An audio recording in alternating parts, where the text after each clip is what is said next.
ये है अफगानिस्तान में तैयार की गई पहली गाड़ी माडा 9, जिसका मुआवजा मशहूर स्पोर्ट्स कार लैम्बोर्गिनी से किया जा रहा है और ये भी शुनीद है कि ये गाड़ी जल्द कतर में होने वाले गाड़ियों के शो कतर कस्टम शो में नुमाइश के लिए रखी जाएगी। अफगानिस्तान के technical and vocational education centre में अफगान वजारत इंफॉर्मेशन एंड टेक्नोलॉजी के ताउन से तैयार की गई इस गाड़ी को सोशल मीडिया पर खूब सराहा जा रहा है। माडा 9 के प्रोटोटाइप मॉडल ने ही धूम मचा दी है। अफगानिस्तान के टेक माहिरीन की टीम के मुताबिक गाड़ी की बॉडी की तैयारी में जदीद टेक्निक का इस्तेमाल किया गया है। इसके चेसिस की तैयारी भी आलमी मयार के मुताबिक की गई है।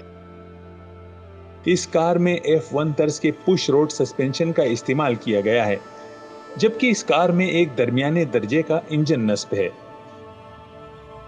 गाड़ी के इंजीनियर मोहम्मद रजा अहमदी का कहना है कि टीम की मदद से 5 साल में गाड़ी तैयार की गई, जिसकी हतमी शक्ल जल्द कतर कस्टम शो 2022 में पेश की जा रही है। कार की तैयारी के बाद अफगानिस्तान की सड़कों पर इसकी टेस्ट ड्राइव भी की गई, जिसकी हतमी शक्ल में मजीद बेहतरी की उम्मीद की जा रही है। मुसलसल जंगो जदल का शिकार खस्ता हाल अफगानिस्तान में बैनुल-अक़वामी तर्ज पर तैयार की गई माडा 9 की काविश बिलाशुबा लायक तहसीन और रेगिस्तान में खिलने वाले किसी फूल की मानिंद है। अगरचे अफगानिस्तान में तैयार की गई गाड़ी मशहूर जमाना लैम्बोर्गिनी के मसावी न हो, इसकी रफ्तार भी चंद सेकंड में 100 पर न पहुंचती हो, मगर जिस सिमत अफगानिस्तान गामजन हो चुका है, इससे लगता है कि जल्द ही इसका शुमार तरक्की याफ्ता मुमालिक में होगा।